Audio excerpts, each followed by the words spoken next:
제가 기도하고 말씀을 듣도록 하겠습니다. 기도하겠습니다. 말씀이 육신이 되어서 이 세상에 오신 예수님을 말씀을 통해서 증거할 적에 성령님이 이 시간 말씀을 듣는 한 사람 한 사람 마음속에서 깨닫고 또한 이해하고 또한 예수님을 영접하고 믿을 수 있는 하나님 그런 은혜가 있도록 성령님께서 도와주시길 원합니다. 그래서 이 시간 말씀을 듣는 가운데 우리를 사랑하시는 그 십자가에서 부활하시는 그 주님을 볼 수 있도록 성령님 도와주시옵소서. 예수님의 이름으로 기도합니다. 아멘. 마태복음은 유대인에게 성경을 성취하신 예수님의 왕의 모습을 보여줍니다. 마가복음은 로마에서 기록을 하였고 그리스도 공동체에게 고난받는 종의 모습을 보여줍니다. 누가복음은 데오빌로 각하에게 보내는 편지 형식으로 온 세상의 구세주 그리스도를 역사 속에서 일어난 사실에 근거하여 복음을 설명합니다. 요한복음은 복음서 중에서 가장 늦게 쓰였고 유대인과 예수를 믿는 이방인에게 말씀이 육신이 되신 그리스도가 하나님의 아들이고 너희들을 믿게 하려고 기록하였다고 말씀합니다. 요한복음은 어린아이가 수용할 수 있는 물이면서 동시에 코끼리가 수용할 수 있는 깊은 책으로 소개합니다. 요한복음 1장은 요한복음을 들여다보는 창문과 같습니다. 그리고 요한복음을 이해할 수 있는 현관문의 열쇠의 역할을 합니다. 이 열쇠를 사용하여서 하나님의 아들이심을 믿고 생명을 얻을 수 있습니다. 요한복음에 나오는 모든 내용이 1장 1절에서 18절에 있습니다. 세번역 성경으로 1절을 제가 읽어보겠습니다. 태초에 말씀이 계셨다. 그 말씀은 하나님과 함께 계셨다. 그 말씀은 하나님이셨다. 여기에서 말씀하는 태초는 창세기 1장 1절에서 태초에 천지를 창조하시니라 보다 시간적으로 더 앞선 시간을 말합니다. 창세기의 태초는 창조하는 시작점을 말씀하시지만 요한복음서의 태초는 이 세상을 창조하시기 전에 이미 존재하시고 계시는 영원하심을 말씀합니다. 말씀의 선재성을 언급하면서 영원하심을 말씀하고 있습니다. 이 말씀이 하나님과 함께 계셨고 그 말씀은 하나님이셨다고 합니다.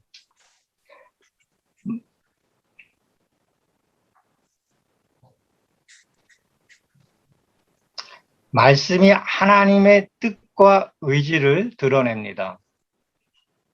요한일서 1장 2하를 보면은 태초부터 있는 생명의 말씀에 관하여는 우리가 들은 바요, 눈으로 본 바요, 자세히 보고 우리의 손으로 만진 바라.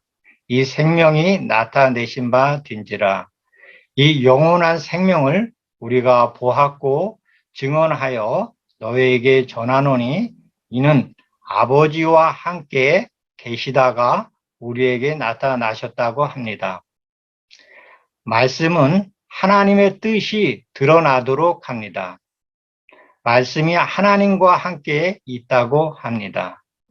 이 말은 말씀이 성부 하나님이 아니시고 다른 인격을 가지신 하나님이라고 말씀합니다.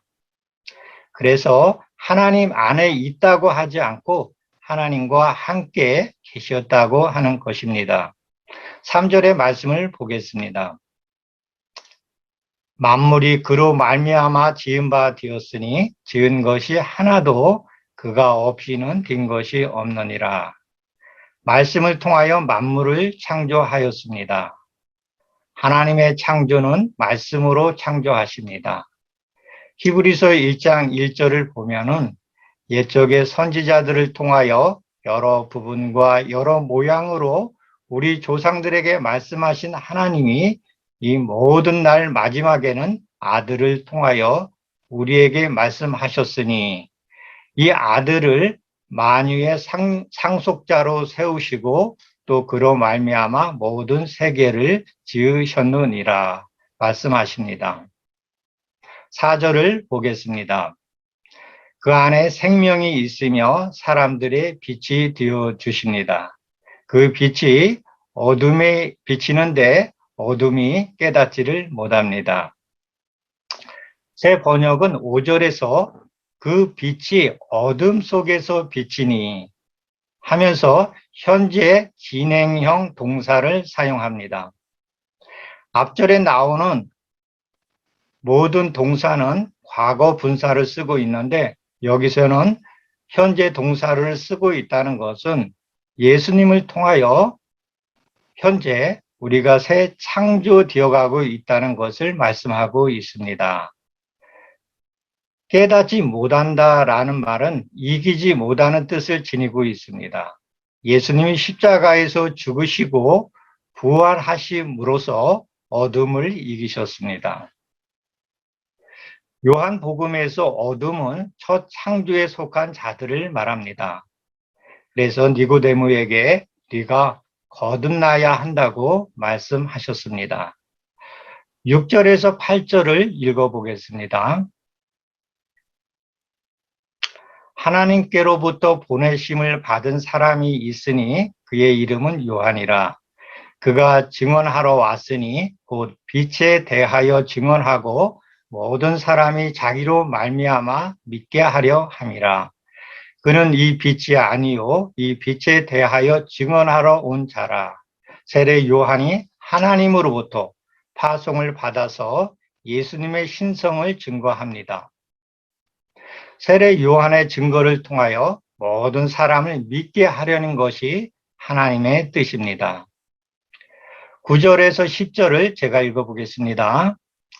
예수님에 의해 창조된 사람들이 예수님을 거부하는 세상 사람들의 모습입니다.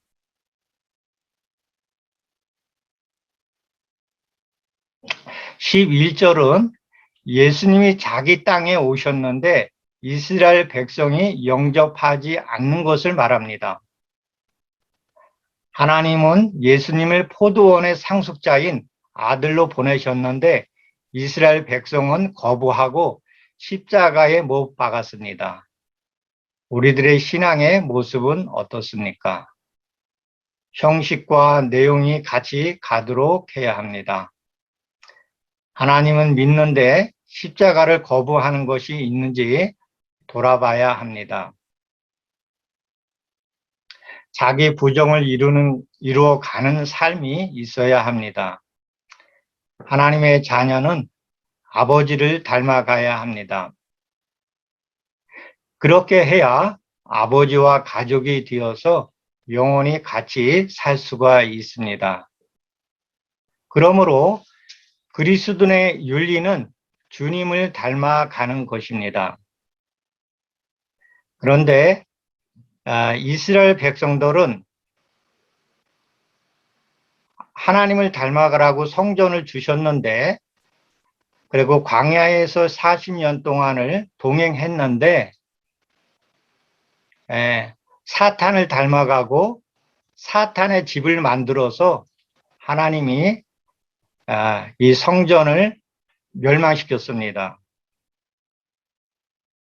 그래서 우리가 하나님을 믿는다라는 것은 우리가 말씀 안에서 하나님을 내가 말씀의 문자적인 껍데기만을 보고서 하나님을 믿는 것이 아니라 말씀의 본질, 정신, 그 말씀을 통해서 온전하게 드러난 예수 그리스도를 봐야 되는 것입니다.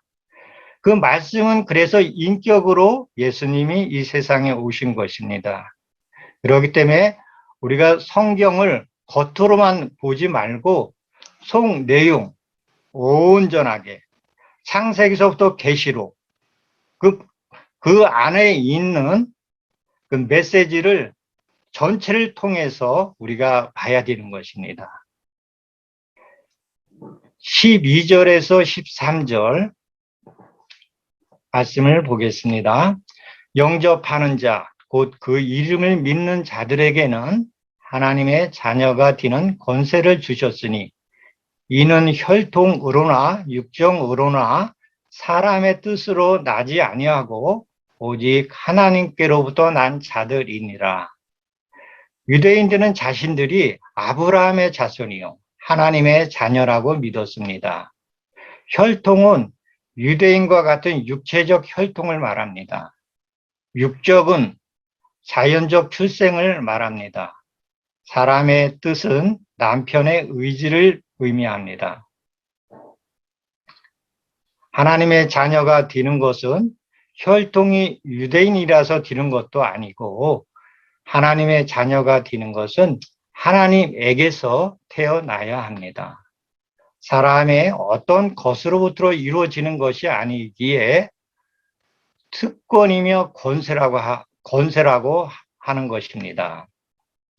말씀이 육신이 되어 우리 가운데 거하심에 우리가 그의 영광을 보니 아버지의 독생자의 영광이요 은혜와 진리가 충만하더라. 14절에서 18절은 우리들을 자녀 삼으시려고 예수님이 이 세상에 육신이 되어서 오신 이야기입니다. 성육신을 통해 예수님이 우리 가운데 거하시는 사건은 구약에서 하나님이 이스라엘의 성막 가운데 거하시는 시내산을 배경으로 지금 본문에서 얘기하고 있습니다. 그래서 오늘 본문에서 쓰는 것이 영광, 율법, 모세 이런 얘기, 시내산에서 하나님의 계시가 드러난 그런 단어들을 사용해서 지금 말씀해 주고 있는 것입니다. 14절에서 거하심에는 구약에서 성막을 치다라는 말과 같은 낱말입니다. 하나님은 에덴에 거하셨고 성막을 통하여 장막과 성전에 임재하시어 하나님의 그 영광을 보여주었습니다. 그 성막에 나타난 하나님의 영광이 육신이 되어 우리 가운데 사셨던 예수님을 통하여 보게 되었습니다.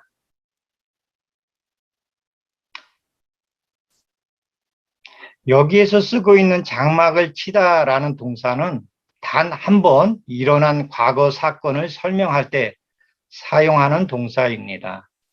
은혜와 진리가 충만하더라. 이거를 다르게 얘기하면은 은혜의 진리. 이거를 원어적으로 설명하면 은혜는 사랑, 헤세드, 진리, 신실함 이런 원어적인 의미가 있죠. 그래서 사랑과 신실함이 충만하더라. 이 사랑과 신실함의 자체가 바로 예수님이죠. 그래서 말씀은 예수 그리스도의 삶과 죽음과 부활을 통하여 이루어진 언약적 신실하심을 선포하시는 것입니다. 15절입니다. 요한이 그에 대하여 증언하여 외쳐 이르되 내가 전에 말하기를 내 뒤에 오시는 이가 나보다 앞선 것은 나보다 먼저 계심이라 한 것이 이 사람을 가리킴이라 하니라. 구약에서 오시겠다던 메시아가 오신 것을 보고서 세례 요한이 공개적으로 선포합니다. 위처라는 것은 공개적으로 선포하는 의미입니다. 그래서 내가 전에 말하기를 내 뒤에 오신 이가 나보다 앞선 것은 나보다 먼저 계심이라 한 것이 이 사람을 가리킴이라. 여기에서 세례 요한이 공적으로 선언하는 내용은 성육신하신 예수님의 인성을 증거합니다. 세례 요한이 앞에 6절에서는 예수님의 신성을 증거하였습니다. 지금 여기 15절에서는 예수님의 인성을 증거합니다. 내 뒤에 오시는 분이 나보다 앞서신 분이고 나보다 먼저 계신 분입니다. 라고 증거합니다. 내 뒤에 오시는 분은 세례 요한이 6개월 먼저 태어난 것을 언급하는데 예수님의 태어나심을 누구보다도 잘 알고 있는 친척 관계인 세례 요한이 증거하는 것입니다. 나보다 앞서신 분이고 나보다 먼저 계신 분이다라는 것은 예수님의 그 신성을 증거하는 내용입니다. 예수님의 신성은 성부 하나님께서 성령 세례를 주실 때에 성부 하나님이 말씀하여 가르쳐 주셨습니다. 이분이 바로 성령으로 세례를 주시는 분이다라고 성령이 임하심으로 보여주셨습니다. 그러므로 예수님의 정체를 알고서 증거할 자로 하나님은 세례 요한을 파견한 것입니다. 그 당시에 독자들에게는 이 말씀이 필요했습니다. 우리들이 AD 70년에서 90년도에 살고 있다면 그 상황에서 이 소식을 어떻게 받아들였을까요? 요한복음의 독자들이 가지고 있던 문제들을 똑같이 가지고 있었다고 봅니다. 예수님의 그 신성과 인성이 2세기에도 계속해서 기독교의 역사 속에서 이단이 활개를 쳤던 것을 우리는 알 수 있습니다. 요한복음의 독자들이 가지고 있던 문제들을 똑같이 가지고 있다고 봅니다. 예수님의 신성과 인성의 가르침이 정리가 안 되어서 교회의 이단의 가르침이 들어오게 된 것을 교회 역사에서 2세기까지 많이 있었고 지금도 이런 것이 정확하게 잘 가르침이 빈약한 것을 보게 됩니다. 예수님의 성육신은 창세기에서 말씀으로 시작한 창조를 완성하시는 사건입니다. 모세가 받은 율법을 예수님은 완성하시고 성취하십니다.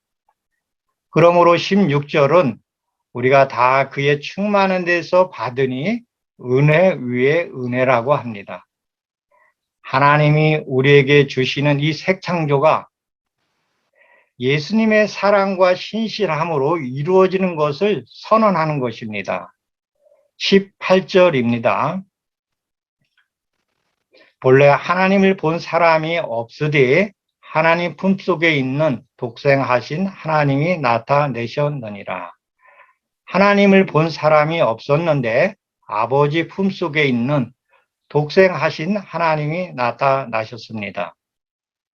품속에 있다는 것은 성자가 성부 하나님과 친밀한 관계 속에 함께 계셨음을 말합니다. 요한복음 1장 1절에 말씀하고 있죠. 독생은 특별하게 구별된 유일한 아들 하나님을 말합니다. 그러므로 예수님의 성육신은 성부 하나님을 볼 수 있도록 증거합니다. 말씀이 육신이 되어서 우리 가운데 임마누엘 하심으로 모세가 보기를 원했던 하나님을 예수님을 통하여 우리들은 하나님을 볼 수가 있습니다.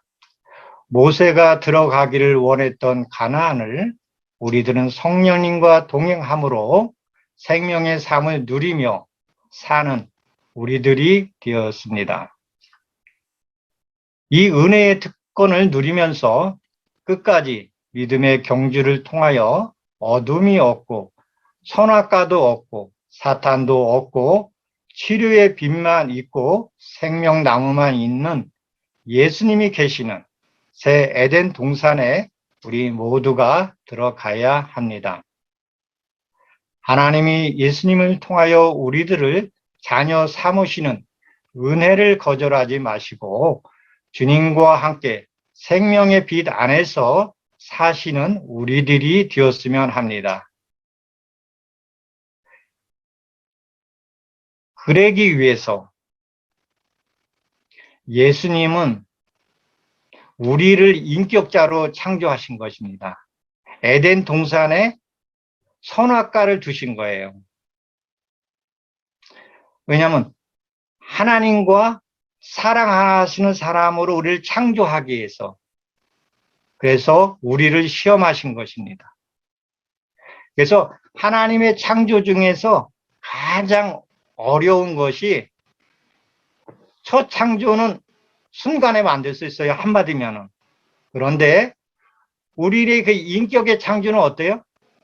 40년, 평생. 이거는 하나님이 만들 수가 없는 거예요. 쉽게. 로봇가 아니기 때문에. 그래서 그 만드는, 우리를 인격자로 하나님의 사랑의 그 성품으로 신의 성품으로 창조하기 위해서 그 방법이 무엇이냐? 하나님이 직접 오신 거예요. 그 방법. 그래서 우리를 사랑의 포로로 만드는 창조를 하는 것이 새 창조 작업입니다.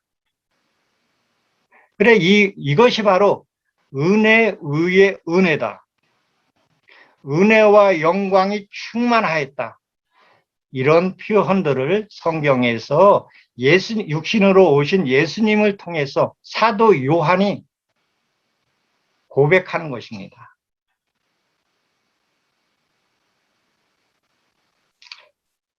그렇기 때문에 이 놀라운 이 하나님의 이 사랑 속에서 우리가 감격하여 넘어질 수밖에 없는 그러한 사건인 것이죠. 그래서 하나님이 예수님을 통하여 우리들을 자녀 삼으시는 이 놀라운 은혜를 거절하지 마시고 주님과 함께 생명의 빛 안에서 사시는 우리들이 되어야 하는 것입니다. 오늘 말씀을 보면서 우리들은 하나님의 마음을 들여다보았으면 합니다. 하나님은 왜 예수님을 통하여 이러한 일을 하셨나요? 사람들로서는 이해할 수가 없습니다. 요한복음 3장 16절로 하나님이 답하십니다. 하나님이 세상을 이처럼 사랑하사 독생자를 주셨으니 이는 그를 믿는 자마다 멸망하지 않고 영생을 얻게 하려 하심이라. 하나님이 세상을 이처럼 사랑하사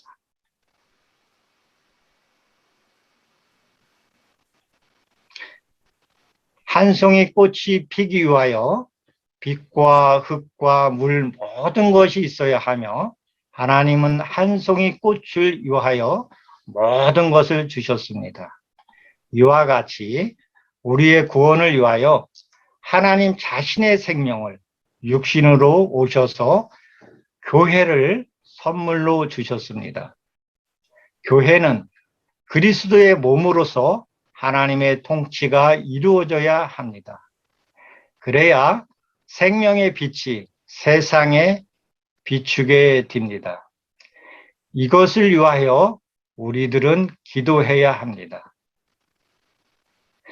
이것을 위해서 하나님이 이 세상에 살도록 남겨놓으신 것입니다. 이 사명이 끝날 적에 예수님이 오십니다. 그 소망 속에서 우리가 현재의 어두움을 빛으로 바꾸는, 내 안의 어두운 부분들을 주의 말씀으로 밝게 치료해 나가는 빛의 광선으로서 내가 빛의 생명으로 새 창조되어가는 하나님의 빛의 자녀가 우리 모두가 되었으면 합니다. 기도하겠습니다. 말씀이 육신이 되어서 우리 가운데 오신 은혜를 받아서 주님과 동행하면서 주님을 닮아가는 저희들이 되게 하옵소서.